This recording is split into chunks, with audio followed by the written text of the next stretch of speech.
할렐루야. 과학교회 성도 여러분, 지금은 1월 20일 수요일 새벽 예배 시간입니다. 우리 함께 사도신경으로 우리의 신앙 먼저 고백하도록 하겠습니다.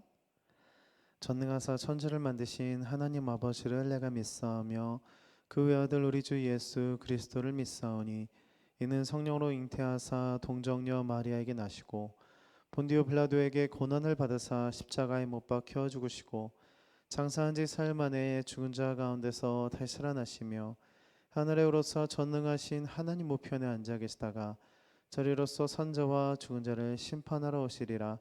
성령을 믿사오며 거룩한 공회와 성도가 서로 교통하는 것과 죄를 사해 주시는 것과 몸이 다시 사는 것과 영원히 사는 것을 믿사옵나이다. 아멘. 오늘 우리가 읽으실 하나님의 말씀은 이사야서 19장 22절에서 22장 23절까지 말씀입니다. 이사야 19장 22절에서 22장 23절까지의 말씀 읽으신 후에 이어서 잠시 설교 말씀 들으시면 되겠습니다. 저는 오늘 이사야 20장의 말씀을 가지고 잠시 말씀 전하도록 하겠습니다. 우리가 성경을 보면 성경에서 강조하는 단어들이 굉장히 많이 있죠. 우리가 신앙생활 하는 데 있어서 아주 대표적인 단어 세 가지를 꼽으라고 한다면 아무래도 믿음, 소망, 사랑이 아닐까라는 생각이 듭니다. 믿음, 소망, 사랑 아주 중요하죠. 그런데 이 모든 것을 포함한 아주 또 다른 또 중요한 단어가 있습니다. 우리가 신앙생활 하는 데 있어서 또 더 나아가서 우리가 인생길을 걸어가는 데 있어서 정말 중요한 단어가 있는데요. 바로 관계라는 단어라고 생각이 듭니다. 신앙생활도 그렇지 않습니까? 신앙생활의 시작은 결국은 깨어진 관계에서 시작이 되었다는 것이고, 그럼 신앙생활이 무엇이냐? 내가 그 관계가 회복되고 다른 사람들도 깨어져 있는 그 관계가 나를 통해서 회복시키는 것, 그것이 바로 신앙생활일 것입니다. 그래서 우리가 하나님과의 관계가 깨지면서 중요한 것은 내 자신과의 관계도 깨지고 옆 사람과의 관계도 깨지고 그리고 공동체의 관계, 더 나아가서는 세상, 또 더 나아가서는 자연 만물의 관계까지도 다 깨어져 버렸다라는 것이 죄이기 때문에 결국은 어떻게 관계를 회복할 것이냐가 우리 신앙생활에 있어서 아주 중요한 역할이고, 그리고 내가 그 안에서 어떻게 쓰임 받을 것이냐, 그것이 바로 우리의 사명, 그리고 우리가 신앙생활을 걸어가야 할 길이라고 생각이 듭니다. 이처럼 관계라는 것은 너무 중요한데요. 관계가 또 중요한 것, 관계라는 것이 어떤 곳에서 더 이렇게 구체적으로 중요하게 생각할 수 있느냐라고 한다면, 사실은 물론 나와의 관계도 있지만 결국은 누군가와의 관계, 그리고 내가 속해 있는 그곳에서의 관계를 말을 할 수가 있을 것입니다. 그래서 내가 요즘에 내가 관계가 좋은 사람인가? 라고 생각하면 대부분은 내가 하나님과의 관계가 좋은 것일까? 그리고 우리 가정에서 아니면 교회에서 나는 지금 관계가 어떻지? 이렇게 생각을 하게 되지 않습니까? 때문에 이 관계라는 것은 결국은 누군가와의 그런 대상과의 관계가 있다는 것이에요. 이 말은 즉 그 사람과, 그게 심지어 나가 되고 하나님이 될 수도 있지만 어쨌든 어떠한 대상과의 관계라고 할 때 정말 중요한 단어가 있어요. 바로 소통이라는 것입니다. 소통이 잘 돼야지 관계가 좋아지기 때문이죠. 그래서 그 소통이 결국은 잘 되는 사람들이 모여 있는 곳, 물론 잘 되든 안 되어 있든 소통하는 사람들이, 결국 관계를 맺고 있는 사람들이 모여 있는 곳이 바로 공동체라고 말할 수 있습니다. 가정이 될 수도 있고 교회가 될 수도 있고. 그래서 영어로 이제 그 관계는 relationship이지만 결국은 그 대상자와 내가 소통을 한다라고 하는 것이 바로 커뮤니케이션이잖아요. 소통을 하는 것이 커뮤니케이션인데, 그 소통하는 집단이 모여 있는 것이 바로 커뮤니티, 즉 공동체라는 것입니다. 여기서 우리가 정말 잘 알 수 있는 것은, 결국은 정말 중요한 것은, 관계에서 정말 중요한 것은 내가 건강한 공동체 속에서 지금 살고 있느냐, 건강한 소통을 하고 살고 있느냐. 왜냐하면 커뮤니티랑 커뮤니케이션, 즉 소통과 공동체가 연결되어 있기 때문입니다. 그래서 관계, 소통, 공동체, 이것은 어찌 보면 한 묶음일 것입니다. 때문에 내가 요즘 관계가 좋은 것인가, 이거를 잘 판단을 하는 방법은 내가 지금 소통을 잘 하고 있는가, 내가 속해 있는 공동체에서 소통을 잘 하고 있는가, 이거를 판단하면 내가 요즘 관계가 좋은가 관계가 좋지 않은가, 이거를 아주 쉽게 판단할 수 있을 거라고 생각을 합니다. 소통도 너무나 많은 중요한 것들이 있습니다. 뭐 공감 능력, 이해하는 거, 뭐 조언하는 거, 교육하는 거, 많은 그런 소통의 방법이 있지만, 우리 뭐 너무 잘 아시겠지만 당연히 가장 중요한 소통의 방법은 뭐니 뭐니 해도 바로 대화일 것입니다. 말로써 어떻게 대화하느냐. 그래서 사실은 우리가 누군가를 알아갈 때 그냥 저 사람을 멀리서 알아보는 것과 내가 그 사람과 친해지면서 대화하는 것은 완전히 다른 차원이겠죠. 그래서 누군가를 친해지고 싶으면 대부분은 우리가 나중에 한번 식사 한번 해요 라고 할 때, 그 사람과 그냥 밥만 먹는다고 하는 것은 그것은 식사의 의미가 아니죠. 물론 식사일 수도 있습니다. 그러나 밥만 먹는다? 그거는 진짜 우리가 말하는 식사 한번 해요. 그건 뭐예요? 친해져요? 소통해요? 이런 의미잖아요. 결국은 진짜 중요한 것은 그 안에 어떤 말을 주고받으면서 서로 알아가고 서로 친밀감이 쌓아지고, 뭐 그 안에 공감하고 이해하고 그런 배우고 교육하고, 예.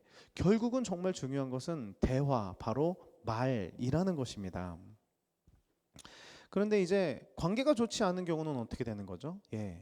관계가 좋지 않은 경우는 너무 쉽습니다. 대화가 통하지 않는 것입니다. 어느 순간부터 옛날에는 대화가 너무 잘 통했는데 권태기에 빠졌다든지, 아니면 막 저 사람 왜 저렇게 말이 안 통하는 사람이었나? 왜 저렇게 오해하지? 네. 이렇게 우리가 대화가 잘 통하지 않는다라고 생각할 때부터 내가 지금 관계가 좋지 않구나, 이렇게 생각이 드는 것이죠. 사춘기 아이들도 마찬가지입니다. 그 전까지는 막 말도 잘 듣고 이 아이가 아주 뭐 천진난만하고 참 뭐 귀엽기만 했는데, 이 녀석이 이제 갑자기 본인 생각이 맞다라는 그런 막 정체성이 생기면서 부모님이랑 막 트러블이 일어나기 시작합니다. 그러면서 여러분, 만약에 우리 자녀들이 어느 순간부터 갑자기 문을 꽝꽝 닫으면서 대화를 하지 않는다라는 것은 이미 벌써 그 아이는, 어느 정도의 기간이 준비되었던 기간이 있었다는 거예요. 바로 뭐예요? 나 요즘 뭐 누구랑 대화하고 싶지 않아. 아니면 우리 부모님이랑 나는 말이 안 통해. 뭐 예를 들어서 이러한 경험들이 쌓여서 본인이 그런 현상이 일어나는 것이겠죠. 어쨌든 중요한 것은 말이라는 것이, 이렇게 말로써 소통하는 것이 너무 중요한 것입니다. 관계 속에서. 그런데 지금 이 시대를 보면 단순히 말로써 소통하기는 참 쉽지 않은 시대가 되어버렸다는 생각이 많이 든다는 거예요. 왜냐면 여러분 잘 아시는 것처럼 요즘은 말하는 것이 진짜 그게 진실인가 거짓인가를 판단하기가 참 쉽지 않은 시대입니다. 특별히 개인 영상이 많은 요즘 유튜브 같은 이런 시대에서 저 말이 진짜 팩트인지, 저 말이 정말 진실인지를 판단하는 것 자체가 참 쉽지 않고요. 더 나아가서는 이런 문제죠. 내가 이런 사람이야, 아니면 내가 이런 가치를 갖고 있어라는 것을 확립시켜 놓으면은 대화를 할 때 대화가 통하지 않는다는 것입니다. 이런 말씀 드리긴 좀 그렇지만, 민주당이든 뭐 통합당이든 이렇게 지지하는 것까진 좋은데, 나는 이쪽을 지지한다고 해서 전혀 그러니까는 상대방은 저쪽을 지지하니까 나랑 대화가 통하지 않아, 저 사람 나랑은 다른 사람이야, 상대 막 저쪽을 지지하는 당은 잘못된 거야라는 그런 이미 가치관을 갖고 있으면 뭐 이미 끝입니다. 그렇지 않습니까? 우리가 정치인 분들을 보면서 참 슬픈 것은, 정말 대화를 통해서 정말 어떻게 하면 조금 좋은 방편을 마련하고 국민들이 살 수 있는 좋은 나라를 만들 것이냐, 이런 문제가 아니라 그냥 저 사람이 저 말을 하니까 무조건 반대하고, 저 사람이 이 말하니까 무조건 반대하는 이런 정치인 분들을 보면서, 다는 그렇지 않지만 슬픈 마음이 들어요. 그렇죠. 마음도 아프고. 그런데 문제는 그 정치인들을 또는 정당을 지지하는 분들조차도 나랑 반대된 사람은 이미 그냥, 아웃 하면서 대화할 마음조차가 없는 참 이런 시대에서 우리가 살고 있다는 것이죠. 그것은 더 나아가서 남편과 아내의 관계, 부모와 자녀의 관계, 목회자와 성도들과의 관계, 성도와 성도의 관계 안에서도 이렇게 대화가 통하지 않는 경우들이 사실 참 많이 있다는 것입니다. 왜 이런 말씀을 이렇게 좀 길게 드렸느냐라고 한다면 바로 이 시대가 그런 시대였기 때문이에요. 성경에 나와 있는 시대들이 굉장히 많은 시대들이 있지만 특별히 이사야가 선포했었던 이 시대는 한마디로 말을 해도 듣지 않던 시대였습니다. 귀가 있어도 말을 해도 맞죠. 말을 해도 듣지 않던 시대. 귀가 있어도 듣지 않던 시대. 눈으로 봐도 보지 못하던 시대가 바로 이 이사야가 활동했었던 시대였기 때문이에요. 그리고 물론 신약 성경에 넘어가서 예수 그리스도께서 심지어 말을 해도 듣지 않았던 시대도 이어지는 것입니다. 이처럼 우리가 결국은 말을 해도 통하지 않는 이런 시대에서 결국은 어떤 것을 선택하느냐. 우리 시대의 상황으로도 보면은 말이 통하지 않기 때문에 문화와 예술이 발달하는 경우들이 있습니다. 뭐 음악으로서 메시지를 전달하고 아니면 영화로서 메시지를 전달하고 아니면 그림으로서 메시지를 전달하면서 말을 듣지 않는 시대의 사람들에게 어떠한 깨달음을 주기 위한 수많은 문화와 퍼포먼스를 한다는 것이죠. 그런데 오늘 이 성경 말씀을 보면 굉장히 그것과 비슷한 장면이 나오고 우리가 생각할 때는 이것은 뭐지? 어떻게 이런 행동을 하나님이 시키시는 거지? 라고 의문점이 드는 아주 충격적인 장면이 있습니다. 바로 무엇이죠? 이사야에게 하나님께서 뭐라고 말씀하시냐면 3년 동안 길거리를 돌아다닐 때 옷을 벗고 신도 벗고 돌아다니라고 말을 하십니다.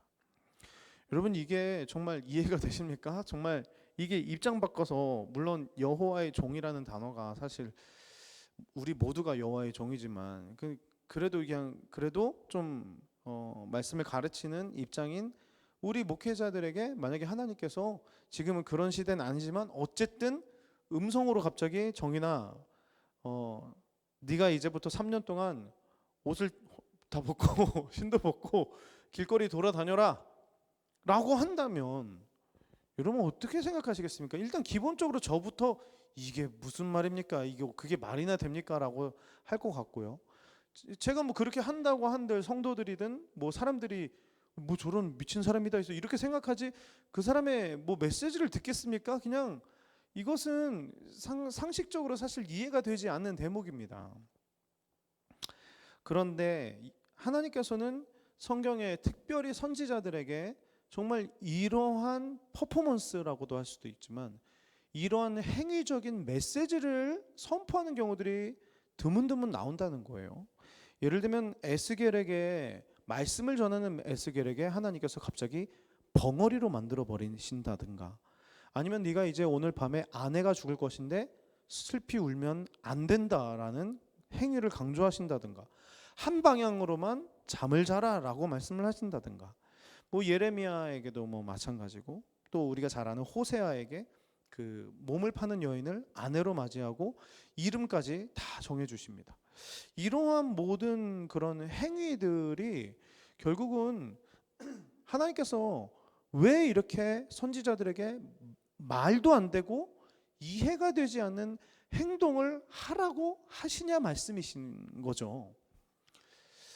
사실 결국은 정답은 너무나 많이 있지만 아무래도 말을 해도 말을 듣지 않는 그 시대였기 때문에 그러한 충격 요법들이 아니면 행위적인 그런 메시지들이 필요하지 않았을까라는 생각이 듭니다.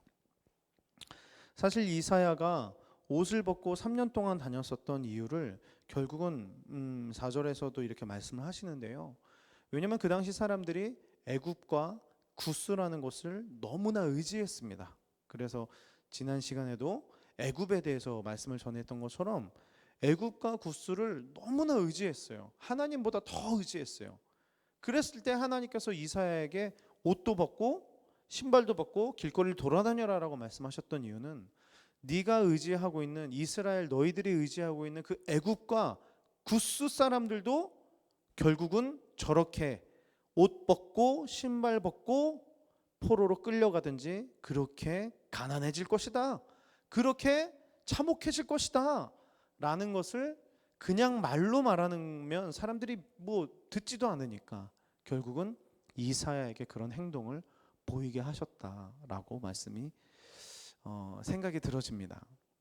이제 말씀을 마무리하면서요, 지금 이 시대도 마찬가지입니다. 말을 해도 듣지 않는 시대, 설교를 들어도 듣고 싶은 것만 듣는 시대, 심지어는 나의 이성이 더 뛰어나서 설교와 심지어는 하나님의 말씀까지도 나의 지식으로 판단해버리는 이 시대에서 여러분, 우리가 정말 오늘 이 시간에 어떻게 살아가야 할 것인가? 저와 여러분이 큰 특징이 있습니다. 지금 살아가고 있는 사람들에게 큰 특징이 있습니다. 첫 번째 특징, 너무 많이 알고 있다라는 것입니다. 잘 아시는 것처럼 우리는 정보화 시대에 살고 있고, 우리는 정말 고대 사람들이 아무리 지식을 많이 갖고 있어도 이미 우리들이 갖고 있는 지식에 비하면 정말 100분의 1도 안 될 것이라고 생각이 듭니다. 우리는 그만큼 너무나 많은 지식을 갖고 있는 사람들이라는 것이 첫 번째 특징인데, 두 번째 특징은 그래서 말만 너무 많다. 너무 말이 많고 남 얘기는 듣지 않는다. 이런 것이 바로 우리들의 또 다른 특징은 아닐까라고 생각이 듭니다. 말의 권위가 땅에 떨어진 것은 이미 너무 오래된 얘기고요. 이제는 말만 많은 이런 시대, 저를 포함한 우리 모두가 말만 많은 지금 시대를 살고 있습니다. 특별히 교회가 많은 욕을 먹고 있고 그리스도인들이 많이 눈치를 보게 되는 지금 이 시점, 이 모든 이유는 무엇일까요? 우리가 말만 너무 많이 했다라는 것은 아닐까라고 한번 생각해 봅니다. 자녀들에게도 말만 너무 많고 행동은 전혀 보여주지 않고, 우리 목회자들도 그리고 우리 성도님들도 말은 너무 많고 말은 너무 총산유수인데 행동은 보여주지 않는 그런 삶을 우리가 살고 있지 않을까라고 생각이 듭니다. 바라기는 오늘의 말씀을 가슴에 새겨서 말을 좀 줄이고 행동하는 그리스도인이 돼야 되겠다. 내가 누군가에게 말하기 이전에 내가 그것을 행동하는 사람이 되어서 권면해야 되겠다. 이렇게 우리가 행동으로 보여주는 그리스도인의 삶을 나부터, 우리 가정부터 보여주면서 살기 시작한다면 우리의 모든 깨어진 관계들이 많이 회복되고 깨어진 그리스도인과 교회의 이미지가 참 많이 회복될 수 있는 가장 좋은 길은 아닐까라고 한번 생각해 보게 됩니다. 오늘 하루 그렇게 말뿐인 그리스도인이 아니라 행동으로 보여주는 멋진 그리스도인들 되시기를 예수님의 이름으로 축복드립니다. 주기도문으로 예배 마치겠습니다. 하늘에 계신 우리 아버지여, 이름이 거룩히 여김을 받으시오며 나라가 임하오시며 뜻이 하늘에서 이루어진 것 같이 땅에서도 이루어지리이다. 오늘날 우리에게 일용할 양식을 주옵시고 우리가 우리에게 죄진 자를 사준 것 같이 우리의 죄를 사여 주옵시고 우리를 시험에 들게 하지 마옵시며 다만 악에서 구하옵소서. 대개 나와 권세와 영광의 아버지께 영원히 있사옵나이다. 아멘.